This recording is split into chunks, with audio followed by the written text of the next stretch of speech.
장 15절로 18절의 말씀입니다. 에베소서 5장 15절로 18절의 말씀을 다 같이 한음성으로 봉독하시겠습니다. 그런즉 너희가 어떻게 행할지를 자세히 주의하여 지혜 없는 자 같이 하지 말고 오직 지혜 있는 자 같이 하여 세월을 아끼라. 때가 악하니라. 그러므로 어리석은 자가 되지 말고 오직 주의 뜻이 무엇인가 이해하라. 술 취하지 말라. 이는 방탕한 것이니 오직 성령으로 충만함을 받으라. 아멘.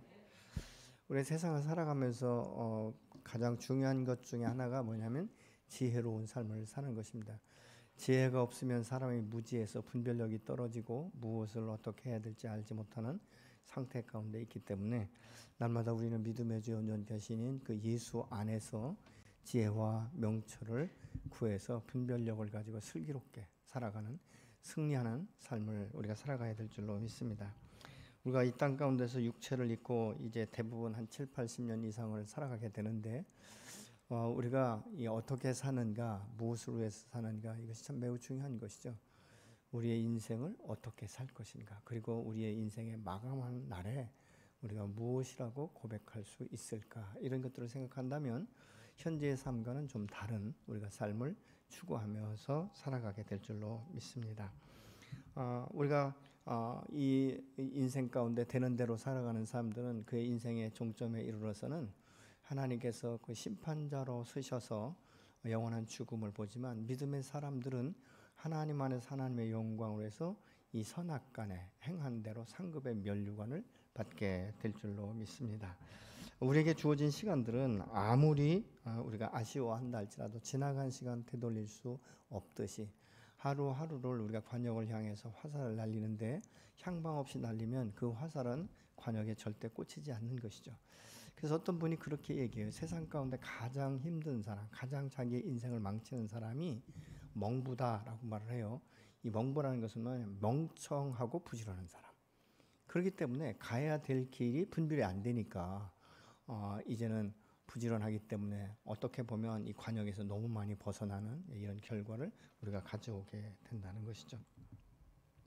여러분은 주어진 시간들을 지금 어떻게 활용을 하고 있습니까? 올 한 해를 연말을 돌아보면서 만약 결산을 한다면 여러분의 인생은 정말 만족한 인생, 나는 행복한 인생, 최선을 다하고 하나님 앞에서 내가 담대하게 설 수 있는 인생을 살았다라고 여러분 고백하실 수 있겠습니까?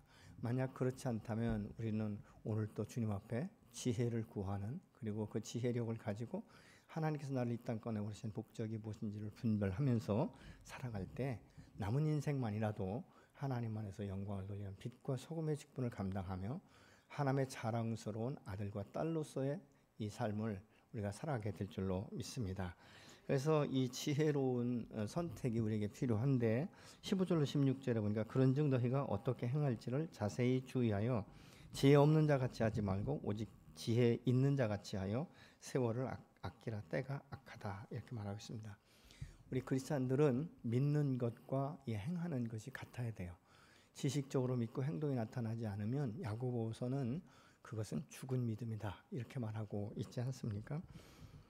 그러면서 하는 말이 오직 지혜 있는 자 같이 해서 우리가 세월을 아껴라, 이렇게 말합니다.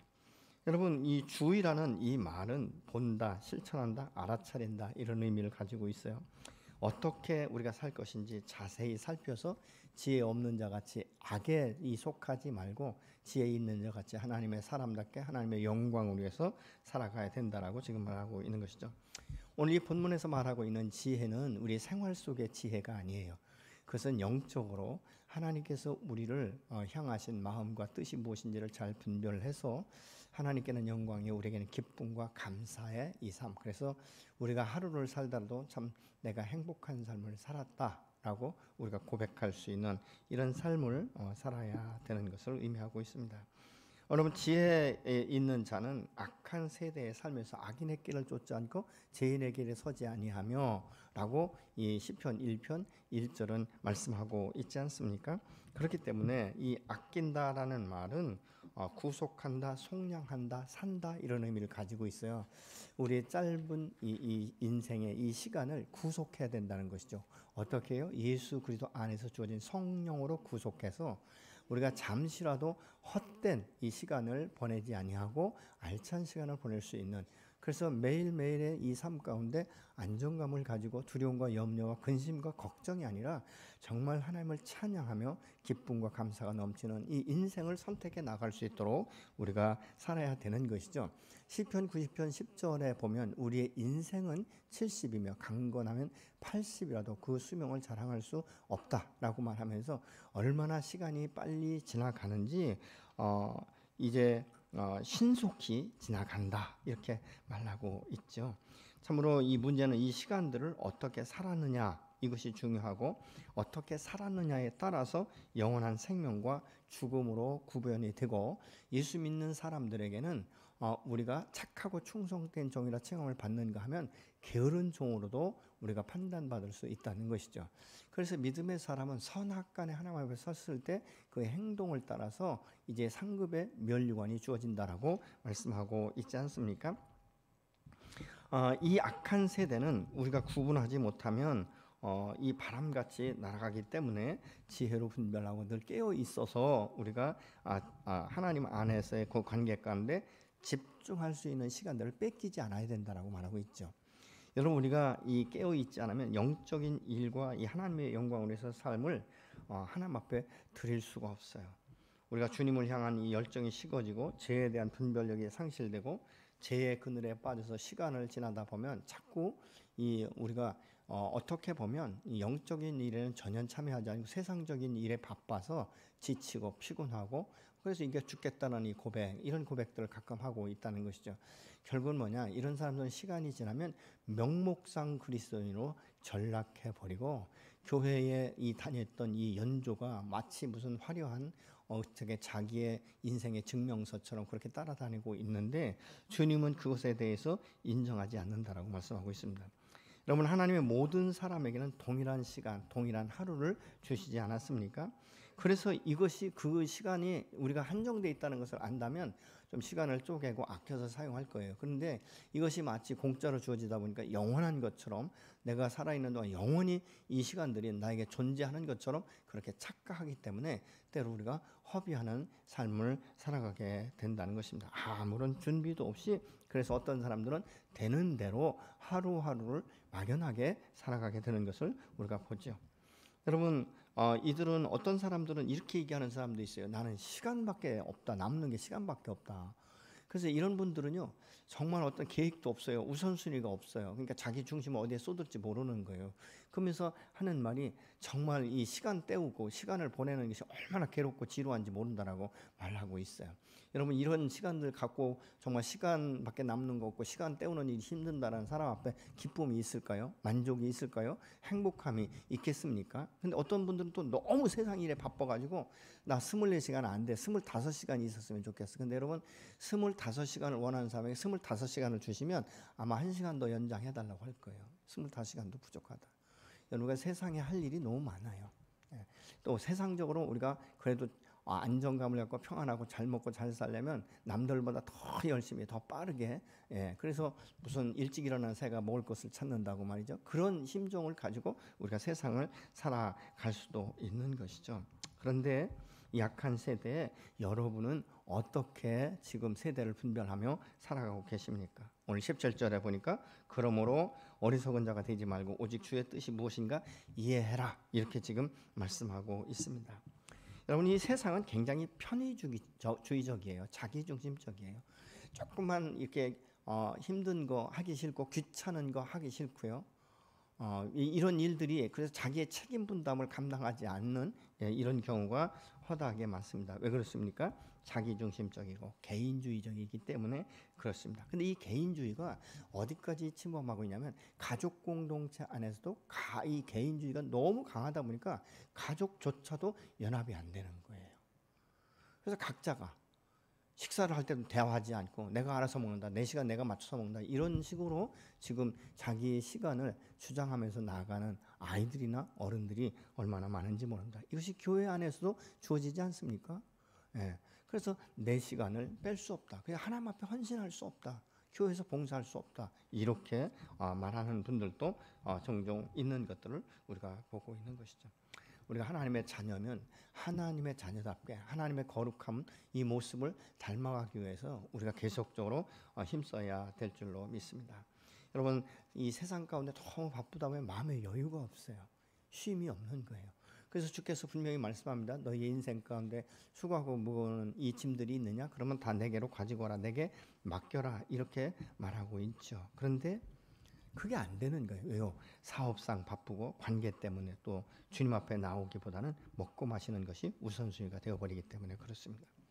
명예나 물질이 우선순위가 되고 인생의 짐을 십자가 앞에 놓기보다는 어떤 이 스트레스를 운동이나 여행이나 이런 것들로 풀려고 힘쓰는 사람들이 있는 것을 보지요. 그래서 쉬는 날 되면 틈만 나면 그냥 차 몰고 여행 가려고 하죠. 뭐 어저께인가요? 그 뉴스에도 보니까 사실은 지금 2.5단계 플러스 알파잖아요. 누구와 움직이지 못하고 4명 이상 식사하면 안 되고 그런데도 보면 골프장은 예약이 차고 넘친다는 거예요. 그래서 얼마나 이 잔머리를 잘 굴리는지요. 4명 이상은 안 되니까 3명이 팀을 이루고 캐디 1명 붙이는데 또 거기에서 좀 더 잔머리 굴리는 사람은 4명이 한 팀이 되고 캐디는 걸어오라고 한다는 거예요. 그러니까 이 세상 사람들이 이렇게 잔머리 굴리는 이 지혜는요. 정말 믿음의 사람들이 따라갈 수 없을 만큼 얼마나 팡팡 돌아가는지 모르죠. 이것이 세상이에요. 그리고 또 보니까 뭐 대형 어떤 뭐 마트나 백화점이나 뭐 해수욕장 이쪽에 가면요 인산인해를 이룬다는 거예요. 어저께 제가 저쪽 그 군산 쪽에 있는 목사님 한 분 만났는데 성탄절이라고 식사 접대한다고 장로님이 이제 그쪽 저쪽 선유도 쪽에 이렇게 이제 횟집으로 가는데.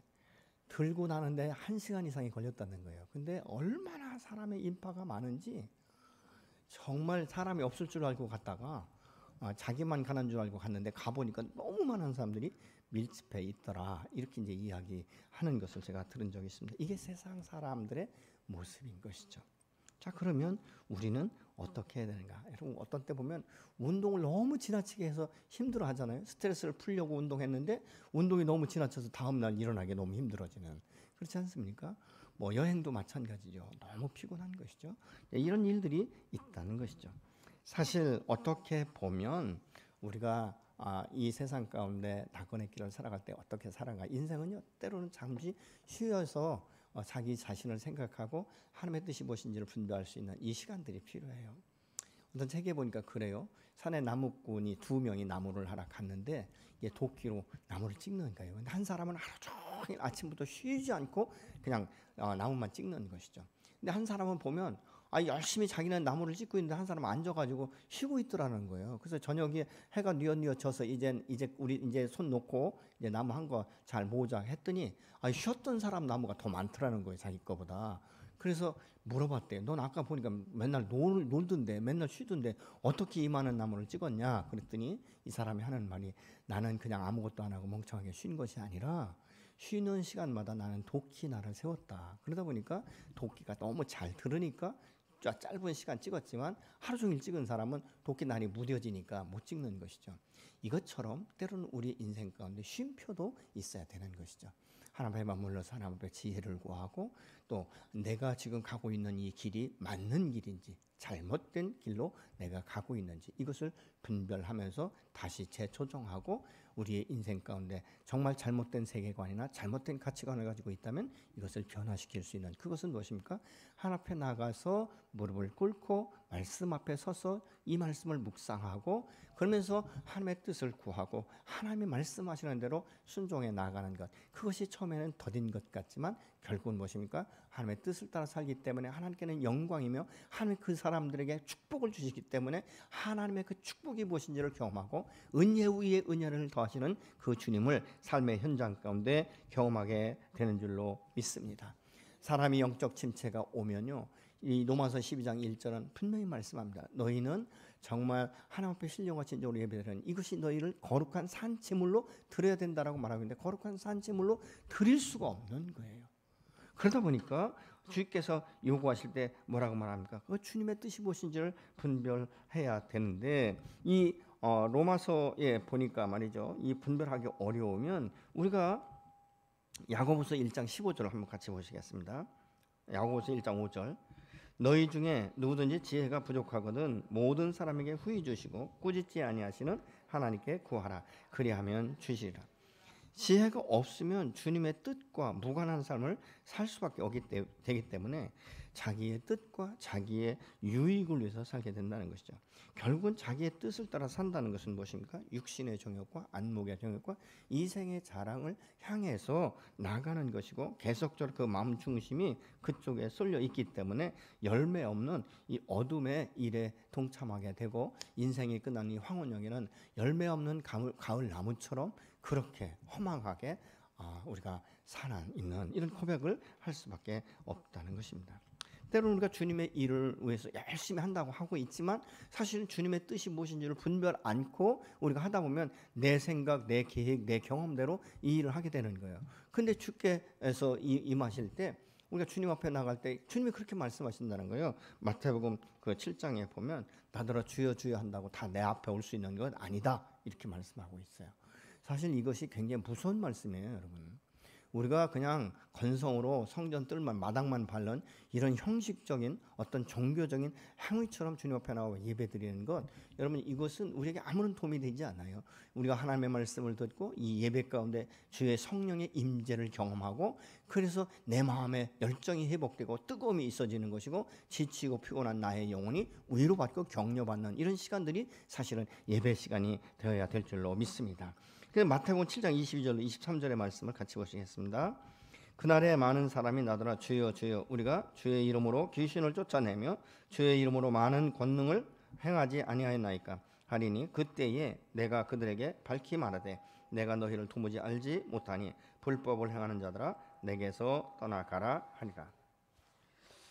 여러분, 주의 뜻이 무엇인지를 이해하지 못하고 행한 일들에 대해서 내가 아무리 열심히 했다 해도 주님이 인정하시지 않는다라고 지금 말씀하고 있습니다. 내게 주어진 시간을 열심히 사는 것, 이거 매우 중요하지만 더 중요한 것은 매일 매 순간순간마다 내가 아버지의 뜻을 분별하며 사는 것인데, 이것이 바로 예수 그리스도를 본받고 닮아가는 삶. 그래서 사도 바울은 자신 있게 이야기하잖아요. 내가 예수 그리스도를 본받는 자 된 것처럼 너희도 나를 본받는 자가 되라, 이렇게 말씀하고 있는 거예요. 사실 어떻게 보면 예수 믿는 사람들은 이 세상의 불신자들 앞에 하나님의 자녀로서의 특사의 이 자격을 갖고 사는 거예요. 예수 믿는 사람은 이런 사람이다. 예수 믿는 예수님이 바로 이런 성품이고 이런 일을 위해서 이 땅 가운데 오셨다는 것을 예수님과 거듭난 저와 여러분들을 통해서 이 땅 가운데 하나님이 드러내기를 원하시는 줄로 믿습니다.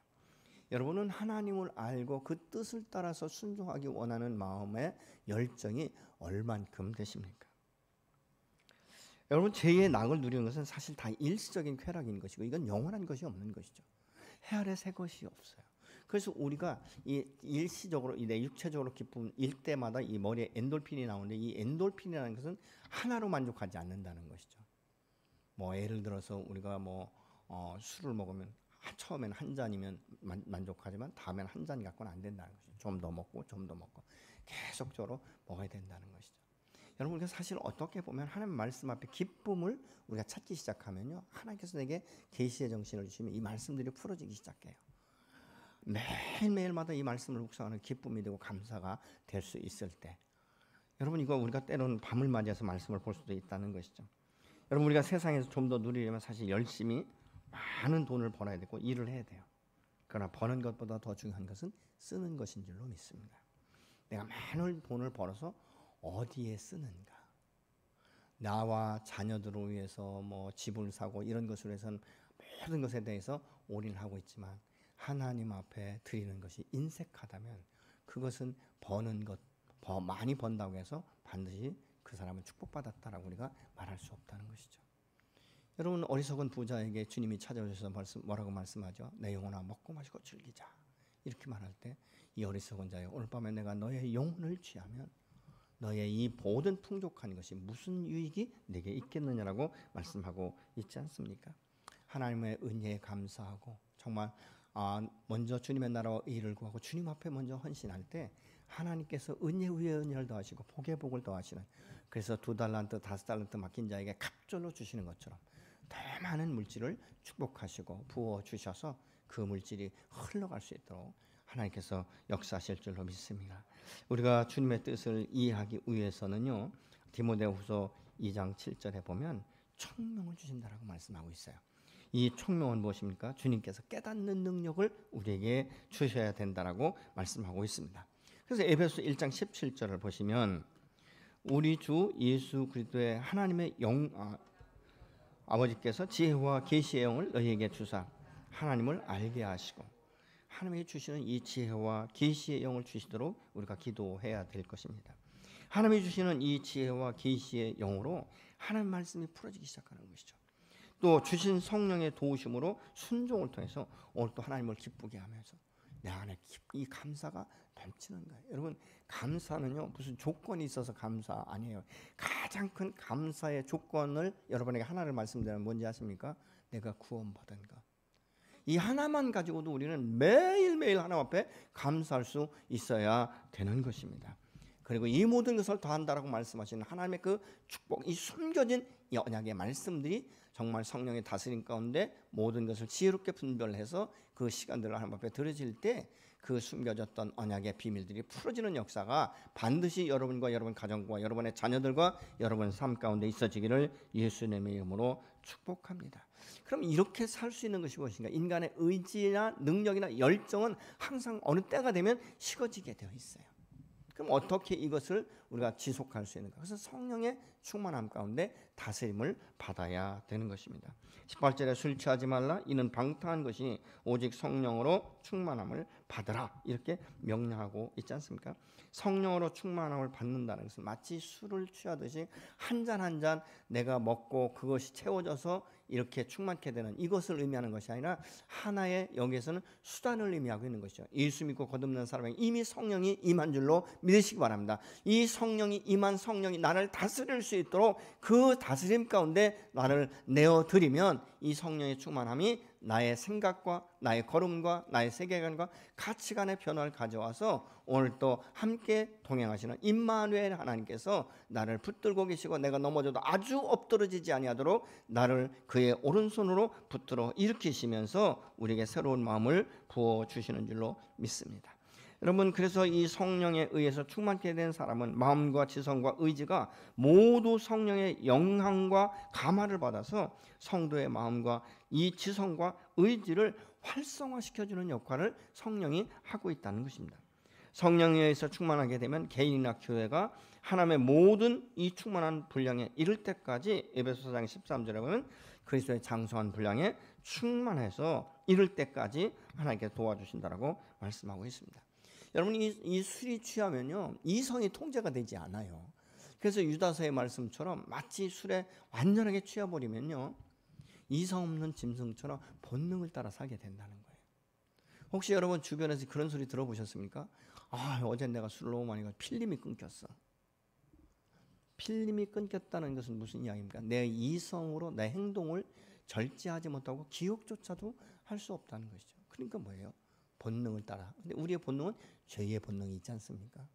음란하고 탐심이 많고 이런 것들에 의해서 내 몸이 내 던져지는 이런 역할을 지금 이야기하고 있는 것입니다. 그러나 성령의 충만을 받게 되면 절제할 수 있고요. 또 인격적으로 세워져서 그리스도의 형상이 내 안에서 하나하나 이루어지는 이 능력, 이것이 성령을 통해서 내게 부어지고 내게 힘을 주고 깨닫게 하시고 그래서 그 이치를 깨달으면 행동할 수 있도록 우리에게 믿음을 더해 주시는 줄로 믿습니다. 우리가 성령의 충만을 받으면 우리가 이 두 가지의 현상이 나타나고 있는데 하나는 내적인 열매와 외적인 열매로 우리가 구분할 수 있습니다. 내적인 열매는 무엇이냐면 날마다 하나님 앞에 거룩한 이 산 제물로 드려지면서 신령과 진정으로 예배 드려지면 이 세상과 분리된 삶을 살아가면서 세상에 오히려 선한 영향력을 끼칠 수 있는 축복의 통로가 되는데 이것이 반복되다 보니까 내 안에 성령의 9가지 열매가 맺혀지기 시작하는 거예요. 또 외적인 열매는 뭐냐? 이것은 밖으로 보여지는 열매인데요. 이것은 어떤 인격의 변화보다는 전도를 통해서 다른 영혼이 죽게 돌아와서 회개하고 거듭나는 이런 모습들을 보게 되는데 이런 열매는 내가 주님과 함께 붙어 있을 때 마치 요한복음 15장의 말씀처럼 포도나무와 가지처럼 주님과 긴밀한 연계 가운데 있어질 때 내 안에 성령이 충만하고 그 성령이 충만한 능력으로 생명의 말씀, 이 부활의 생명의 복음을 증거할 때 그가 회개하고 거듭나는 역사가 일어나고 그가 회개하고 거듭나서 말씀 앞에 또 다듬어지며 또 다른 영혼들에게 복음을 증거해서 계속적으로 이렇게 열매가 맺혀지는 것들을 통해서 우리 마음 가운데 기쁨과 감동과 감사가 넘치도록 하나님 오늘 또 저와 여러분을 세우시고 채워주시는 줄로 믿습니다. 여러분, 나를 통한 이 예수 믿고 구원받은 사람 얼마나 되는가? 여러분 몇 명이나 되십니까? 또한 성령이 충만하면요, 또 한 가지 또 현상이 어떤 현상을 나타나면 이 내 심령의 깊은 곳에서부터 하나님을 찬양하기 시작한다는 거예요. 그래서 이 19절에 보니까 시와 찬송과 신령한 노래들로 서로 화답하며 너희의 마음으로 주께 노래하며 찬송하며, 시와 찬송과 이 신령한 노래들로 서로 화답하려 한다. 이것은 뭐냐면 인간관계가 풀어진다는 거예요. 예수 믿고 거듭났더니 내 안에 성령의 능력과 하나님의 이 마음, 이것으로 인해서 이 수평적인 관계 가운데 꼬인 것들이 풀어지기 시작하고 받은 상처들이 싸매지기 시작한다는 것이죠. 새로운 피조물로서 이제는 새롭게 세워져 가는 것들을 우리가 볼 수 있다라고 말씀하고 있는 것이죠. 대화하는 방법이 달라지고, 그래서 서로 이제 얼굴과 얼굴을 마주 볼 때 그 사람이 말할 때 그 사람의 얼굴을 집중해서 볼 수 있는 것이고, 그래서 그 사람이 어떤 때는 뭐 용서를 구한다 이럴 때 내가 바로 이것을 풀어주고 용납하고, 또 내가 잘못된 것은 하나님 앞에 회개하고 그에게 용서를 구할 수 있는 이런 관계들을 통해서 가정 공동체가 하나 되어지고 교회 공동체가 하나 되어지면 나라와 민족이 변화되고, 나라와 민족이 변화의 이 역사를 통해서 열방 가운데 흘러가게 되는 이 놀라운 통로가 되게 되는 줄로 믿습니다. 믿음의 사람이라고 해서 모두가 다 마음이 좋으냐? 아니에요, 여러분. 믿음의 공동체 안에서도 악한 마음을 품고 있는 사람이고 비판력이 뛰어나고 아주 판단력이 뛰어나고 아주 사람 염장을 지르는 이런 언어들을 사용하는 사람들이 개 중에는 있습니다. 초신자 아니에요. 오래된 분들 중에서도 그런 분들이 있기 때문에 사실 교회 안에서 잘못하면 쉽게 더 상처를 받을 수도 있다는 것입니다. 그렇기 때문에 우리가 성령의 다스림 가운데 우리가 깊어지면 나 같은 죄인 구원하신 그 주님의 사랑과 은혜에 감동돼서 내가 또 다른 사람을 품을 수 있는 이 여유로운 마음을 하나님께서 주시기 때문에 이런 문제들이 하나하나 풀어지고 인격적인 만남과 인격적인 대화를 통해서 서로가 세워져가는 이런 역사들을 볼 수 있다는 것이죠. 성령이 충만하면 너희의 마음으로 주께 노래하며 이렇게 말하고 있지 않습니까? 내 영혼이 소성되어서 하나님을 소리 높여 기쁨으로 찬양하고 주님을 높이게 되는 것이죠. 여러분, 하나님을 찬양하다 보면 내 마음 가운데 염려와 근심과 고통이 떠나가기 시작해요.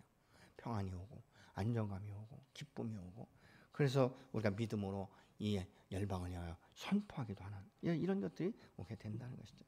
사람이며 가장 행복할 때가 여러분 언제라고 생각하십니까? 저는 평안할 때라고 생각해요. 평안은 어디서 주는가? 우리가 우리의 의지로가 아니라 뭐가 있어서가 아니라 하나님께서 주시는 평안, 내가 주는 평안은 세상에 주는 것과 다르다고 말씀하신 이 평안. 사람이요 아무리 많은 것이 있어도요 마음이 불편하면 행복한 거 없어요. 기쁨이 없어요. 감사가 없지 않습니까? 모든 게 다 귀찮아지고 힘들어하고 그렇지 않습니까, 여러분? 우리가 성령의 다스림 가운데 들어가면요 환경에 지나치게 영향을 받지 않는다는 거예요. 내가 가난해도 내가 병들었어도 우리가 그런 것에 지나치게 예민하게 반응하지 않는다는 것입니다. 그래서 우리가 주님 안에서 이 충만함 가운데 다스림을 받게 되면 나도 모르는 사이 내가 변화되기 시작하는 거예요. 그 내가 변화가 되면 가족 공동체에 영향을 줘서 가족이 바뀌고 교회 공동체가 바뀌고 내가 있는 직장이나 이 사회가 바뀌는 이런 역사들이 일어나게 된다는 것이죠. 왜 그렇습니까? 성령의 다스림 가운데 내가 이전에 가졌던 가치관과 이 존재감과 세계관과 또 내가 추구하는 것과 이런 모든 것들이 다 바뀌게 되어 있어요. 그래서 세상에 지나친 욕심을 갖지 않는 이런, 그래서 내가 이 세상을 바라보는 관점, 이 시선이 달라지고 사람을 보는 시선이 달라지기 시작하는 거예요. 삶의 목적이 달라지지 않습니까? 그러니까 삶의 목적이 달라지면 목표가 바뀌게 되는 것이죠. 사람들의 시선이나 말에 너무 지나치게 휘둘리지 않는 거예요. 어떤 사람은요 가만히 있다가도 다른 사람 말 한마디에 그냥 확 휘둘려가지고 갑자기 자존감이 떨어져가지고 열등의식이 생기고 우울해지고 이런 분들이 계세요. 근데 여러분 성령이 충만하면 아니 그가 나를 제대로 평가하는 것이 아니잖아요. 나를 모르지 않습니까? 나를 나보다도 더 잘 아시는 내 하나님, 나를 이 땅에 보내셨던 그 아버지 안에서 내가 자존감이 높아지기 시작하고 정체성과 신분이 정확해지면 나 그런 사람 아니니까 더 이상 휘둘릴 필요가 없는 것 아니겠습니까? 그래서 나를 지켜갈 수 있는 거예요. 내가 때로는 가난할 수 있습니다. 때로는 질병 가운데 들어갈 수가 있습니다. 그런데 어떤 고통도 성령 충만한 사람을 괴롭힐 수가 없다는 것입니다. 왜요? 주님을 바라보면서 항상 그 안에 소망을 품고 주님과 함께 동행하는 삶을 살아가기 때문에 그렇습니다. 그러면 이런 삶을 살아가는 사람은 어떤가? 범사가 감사할 수 있다는 것이죠. 20절의 말씀을 보시겠습니다. 범사에 우리 주 예수 그리스도의 이름으로 항상 아버지 하나님께 감사하며. 그래서 범사라는 말은 원어상의 의미가 모든이라는 의미가 있어요. 그래서 모든 일에 항상 하나님과 함께 감사하라고 지금 말씀하고 있는 것이죠. 여러분 감사한다는 건 무엇입니까? 기쁘고 즐거울 때는 물론이고 이 시련과 고통이 있을 때도 감사할 수 있어야 된다는 것이죠. 여러분 믿음의 사람이 시련과 고통이 있을 때 감사할 수 있는 것은 하나님께서 자기를 사랑하는 자들의 가장 좋은 것으로 주신다는 이 믿음을 우리가 갖기 때문에 그런 것이에요. 그래서 그것을 믿고 경험하게 되기 때문에 모든 것이 합력해서 선을 이루고 모든 것을 내가 하나님 앞에 내어 드릴 수 있기 때문에 그럼에도 불구하고 우리가 일어설 수 있고 그럼에도 불구하고 우리가 하나님 앞에 감사할 수 있게 되는 것입니다. 여러분 성도들이 감사해야 할 대상은요 하나님의 아버지가 우선순위가 돼야 되죠. 나를 구원하시고 나와 함께 동행하시고 내 피로를 채우시고 오늘도 내 기도를 들으시고 내 한숨을 들으시고 잠 못 이루는 밤에 나와 내게 오셔서 말씀하기 시작하시는 이 하나님. 여러분 우리가 하나님과 대화하기 시작하면요 문제들이 얼마나 많은 것들이 풀어지는지 몰라요. 사람이 고민하면 계속 거기에 꼬이는데 계속 이것이 묶여버리는데요. 하나님과 대화하기 시작하면요 이게 나도 모르게 얼마나 자연스럽게 풀리는지 마치 이 꼬였던 실타래가 풀리듯이 그러면서 우리의 마음 가운데 안정감이 회복되어지면서 감사하고 하나님 앞에 찬양하는. 여러분 시편 기자들의 이 시편을 우리가 보면요 많은 고통 가운데도 끝내는 무엇입니까? 그 심령에서부터 하나님을 찬양하게 돼. 이것이 되지 않을 때 다윗 같은 경우는 자기의 영혼을 명령하잖아요. 내 영혼의 여호와를 송축할지어다. 내 영혼의 여호와를 바라볼지어다. 이러면서 자기의 영혼을 명령하기도 하고 또 잠잠한 호수 가운데서 말씀하시는 것처럼 잠잠히 주님 앞에 나가 기다릴 때 말씀하시는 그 하나님의 한 말씀이 나의 모든 것들을 풀어내는 이런 역사들이 우리 안에 일어나게 되는 것이죠. 내가 병들었고 내가 고통 가운데 때 이것이 영원토록 이것이 지배되는 것이 아니라 하나님의 때가 되면 나를 치료하시고 이렇게 세우셔서 내 연약할 때 내가 병들었을 때 오히려 가난한 심령을 가지고 긍휼한 마음을 경험하게 되는 이런 사건 이런 시간들이 되어지기 때문에 그렇습니다. 왜요? 야고보서 5장 11절 후반부에 보니까 아버지 하나님은 자기의 자녀들에게 가장 자비로우시고 긍휼히 여기신다라고 말씀하기 때문에 그렇습니다. 여러분 또한 야고보서 1장 17절을 같이 한번 보시겠습니다. 온갖 좋은 은사와 온전한 선물이 다 위로부터 빛들의 아버지께로부터 내려오나니 그는 변함도 없으시고 회전하는 그림자도 없으시니라. 여러분 당신의 독생자 예수 그리스도를 이 땅 가운데 보내시고 그를 십자가에 못 박아 죽게 하시고 부활케 하셔서 우리에게 오늘 또 부활의 산소망으로 부어주시고 오늘 또 다가오셔서 말씀하고 있지 않습니까? 너 너무 염려하지 마. 내가 너와 함께 있잖아. 이 문제 가지고 너가 너무 고통스러워하지 마. 내가 이 문제 해결해 줄 거야. 그러니까 뭐예요? 하나님 나를 도우실 수 있는 분이지 않습니까? 또 하나님 나를 새롭게 세우실 수 있는 분 아니겠습니까? 적군을 멸망시킬 수 있는 분도 되시지 않습니까? 전능하신 하나님. 그분이 회전하는 그림자도 없고 불꽃 같은 눈동자 나를 졸지도 주무시도 아니하면서 지금도 바라보시는 이 아버지. 이 아버지를 우리가 기억하고 나의 눈을 들어 여호와를 바라보며 여호와를 찬양할 때 우리의 새로운 역사들이 일어나게 될 줄로 믿습니다. 그렇기 때문에 세상 사람들은요 자기 중심적이기 때문에 감사할 대상이 없다라고 말하는 사람들이 너무 많아요. 여러분 우리가 믿음의 사람 부모에게 감사할 수 있어야 돼요. 왜요? 나를 이곳 가운데 태어나게 하셨기 때문에 이 시대에 나를 태어나게 하셨고 감사하잖아요. 또 교회 공동체 안에도 감사하고, 우리가 형제 자매가 서로 감사하고, 내가 있어서 내가 있고, 그렇지 않습니까? 내가 있어서 내가 있고, 서로가 서로의 때로는 모난 부분이 깎여지고 부딪히면서 다듬어지고 하나가 되어주는 이런 역사의 현장 가운데 우리가 살아가기 때문에 결국은 무엇입니까? 하나님이 가장 좋은 것을 우리에게 주신다는 것은 합력해서 이루신다는 거예요. 내가 여러분 병들어 보지 않았으면요, 병든 사람의 심정을 전혀 몰라요. 근데 내가 고통 가운데 있어봤던 사람은요, 그 고통이 무엇인지를 이해가 된 거예요. 그러니까 긍휼히 여기는 마음, 자비의 마음이 그에게 생기기 시작하지 않습니까? 저는 제가 너무 많은 이 고통의 시간들을 저는 보내본 경험이 있어요. 죽음의 문턱 가운데 한 두세 번 이런 경험이 있어요. 그래서 어떤 때 보면 너무 목회하다가 지치고 피곤하고, 이 대화해 보면 알아요. 그때마다 제가 목사님이나 사모님한테 이런 이야기를 합니다. 목사님, 사모님, 지금 다른 생각하지 마시고 쉬십시오. 그러면서 어떤 때는 제가 데리고 밖에 나가서 식사도 접대도 하고, 같이 함께 하루를 1박도 하고, 그러면서 대화하고, 이런 시간들을 때로는 제가 가져요. 근데 제가 그런 경험이 없었다면, 아이 그 정도도 못 참아? 그 정도도 인내하지 못해? 아마 그렇게 말할 수 있을 거예요. 그렇게 마음이 약해가지고 어떻게 목회하느냐, 이렇게 얘기할 수도 있을 거예요. 근데 그 고통이 무엇인지를 제가 경험해봤기 때문에. 여러분, 이 가난해 보지 않은 사람은요, 가난이 무엇인지를 몰라요. 가난에서 오는 고통이 무엇인지를 몰라요.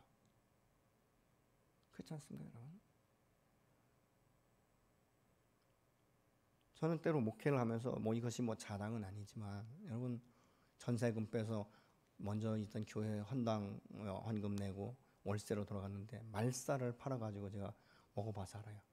한겨울에도 아이들이 참 어린데도 돈이 없으니까 말통으로 사다가 기름 넣고, 이런 경험을 제가 해봤어요. 그래서 가난한 사람의 심정이 무엇인지를 조금은 이해를 합니다. 그러다 보니까 있어도 교만해질 수 없는 것이고, 부족해도 그것 때문에 막 안달복달하고, 그것 때문에 불편해서 몸부림치고 그런 것이 아니라, 이것을 통해서, 이 시간을 통해서, 이런 기회들을 통해서 하나님께서 내게 주시는 말씀이 무엇인지, 오히려 주님 앞에 나아갈 수 있는 기회의 시간이 되어진다면 합력의 선을 이루시는 이 하나님 앞에 영광스러운 모습으로 드러나게 될 줄로 믿습니다. 올 한 해를 우리가 보냈잖아요. 때로는 많은 사람들이 살겠다 못 살겠다, 이러면 죽겠다, 받은 스트레스가 너무 많지만, 돌아보면 이런 시간에 우리를 집안에 묶어두고 이런 시간들을 통해서 주님 앞에 설 수 있는 기회를 사실 주신 거예요.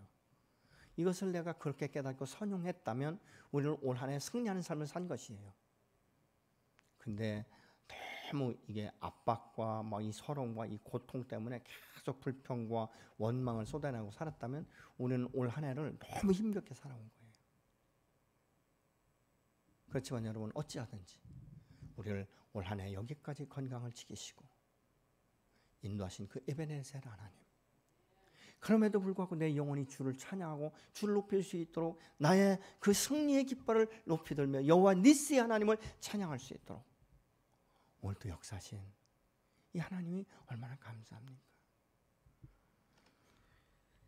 여러분, 그렇기 때문에 우리는 영원하신 아버지의 나라에 들어가게 하시는, 항상 나를 변화시키셔서 어제보다 오늘이 좀 더 하나님 앞에 가까이 갈 수 있는 기회를 주시는 이 하나님의 은혜 앞에 우리가 감사할 수 있어야 되지 않겠습니까?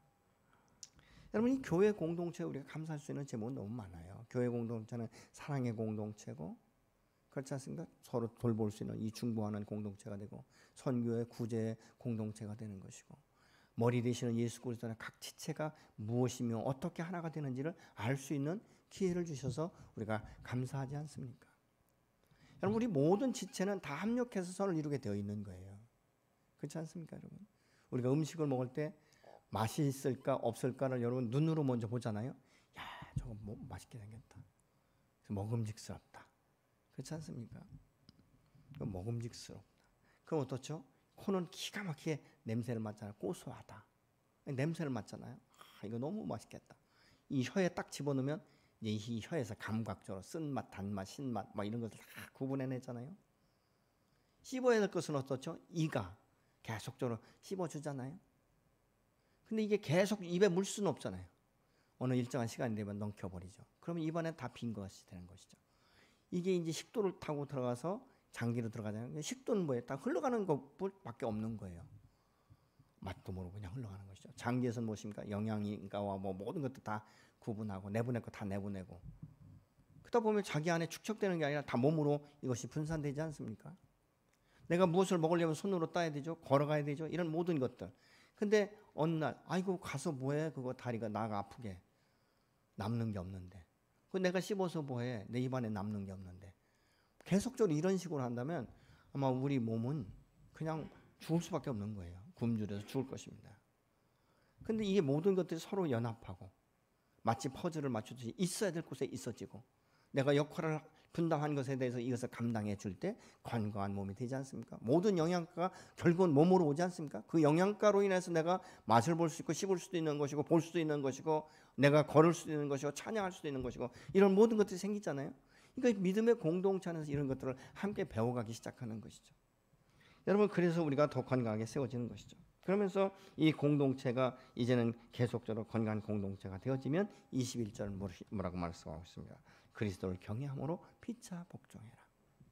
서로가 서로 이 수평적인 관계에서 누가 높고 낮은 것이 아니라 동일한 선상에서 거룩하신 하나님의 은혜 받은 자로서 한 피 받아 한 몸 이룬 한 성령 안에서 우리가 서로를 존중하고 서로를 높이고 서로를 섬길 때 그 건강한 공동체에서 또 다른 이 사람들에게 또 다른 공동체에 선한 영향력을 줄 수 있다라고 말하고 있습니다. 이것은 무엇인가? 순종인 것이에요. 부부간에도 서로를 순종하는 것을 존중하는 마음이 있기 때문에 섬기는 마음이 있기 때문에 우리가 순종할 수 있고 부모와 자녀도 그렇지 않습니까? 교회 공동체 안에서도 마찬가지죠. 사역자나 뭐 임직자나 뭐 평신도나 다 서로가 서로를 위하고 서로를 섬기는 이런 역사들이 일어날 때 건강한 것이죠. 여러분 올 한 해를 여러분 돌아볼 때 여러분 무엇을 어떻게 살았는지 여러분 한번 생각해 보시죠. 우리에게 돌아보는 게 필요해요. 내가 올 한 해 예배자로 승리했는가? 내가 하나님의 말씀 앞에 온전하게 순종하기 위해서 내 삶을 주님 앞에 내어드린 것이 얼마나 있는가? 내가 주님이 주신 은혜에 대해서 감사해 봤는가? 이런 것들을 생각해 볼 수 있죠. 어떻든 뭐 많은 이 질병과 이런 것들이 있지만 그럼에도 불구하고 우리를 강건하게 지켜주시고 보존하시고 예배가 드려지기가 어려운 이 시기에 이 상황 가운데서도 우리가 이렇게 온라인을 통해서도 먼 곳에 있지만 서로가 예배를 드릴 수 있는 것 감사하고 이 예배당에서 함께 우리가 예배를 드리는 것도 감사하고 여러분 하나하나가 너무 감사하지 않습니까? 그러니까 이런 것들을 우리가 생각해 보면 올 한 해 하나님께서 내가 행하신 일들에 대해서 여러분 기억하시면서 감사하시는 그런 시간들이 되었으면 좋겠습니다. 내가 하나님의 말씀 앞에 얼마나 순종했는지 아버지의 아버지심을 내가 얼마나 인정했는지 하나님의 지혜를 통해서 내가 깨닫게 하시고 분별케 하시며 또 역사신 그 하나님의 새해는 더 예민하게 더 감각적으로 분별하고 그래서 내가 꿈을 다시 이룰 수 있는 그래서 내년에는요 우리가 좀 올해보다는 다른 게 올해는 이럴 줄 모르고 한 해를 맞이했어요. 그렇지 않습니까? 갑자기 이런 일들이 일어나니까. 근데 새해는요 이미 우리가 알고 출발하기 때문에 올처럼 그렇게 살아서는 안 되는 것이죠. 그 가운데서 역사하신 하나님을 우리가 발견하고 그 가운데서 부활의 주님을 우리가 자랑스럽게 증거하고 그 가운데서 하나님이 내게 주신 이 축복의 통로들을 통해서 내가 사용되어지고 하나님께 감사할 수 있는 이런 새해를 맞이할 수 있도록 우리는 남은 시간들 주님 앞에 나가 머물러 있고 주의 말씀을 붙들고 다시 서야 될 줄로 믿습니다. 예배가 회복되어지고 우리가 사명이 회복되어지고 우리의 삶이 회복되어지고 여러분의 가정이 회복되어지고 여러분의 영혼이 소성되고 충만케 되는 이 새로운 해를 맞이하는 지혜로운 여러분이 되시기를 예수로 축원합니다. 이 시간 중 우리가 함께 기도하고 싶습니다. 기도할 때 올 한 해를 좀 돌아봤으면 좋겠어요. 나는 하나님의 말씀 안에서 하나님의 뜻을 알기 위해서 얼마나 많은 시간들을 드렸는지 하나님의 말씀이 지식으로 하나 내 삶으로 얼만큼 순종되었는지, 내가 하나님 앞에 참으로 이 예배자로 거룩한 산채물로 드려졌는지, 내가 예배 시간에 이 세상과 분리된 이 모습으로 주님 앞에 서 있었는지, 이런 것들을 바라보시면 혹시 그렇지 못하다면 우리가 회개하시고, 내년에는 하나님께서 지혜와 명철을 다하여 주시고 계시의 영을 다하여 주셔서 말씀들이 풀어진 말씀이 내 삶을 이끌어가며 성령의 이끄심을 따라 성령의 충만한 가운데 다스림을 통해서 하나님의 언약을, 하나님의 축복을 새롭게 풀어가고 경험되어지는 한 해가 되어줄 수 있도록 우리가 기대하면서 하나님 앞에 나가 기도하는 시간 갖도록 하겠습니다. 같이 기도하시겠습니다.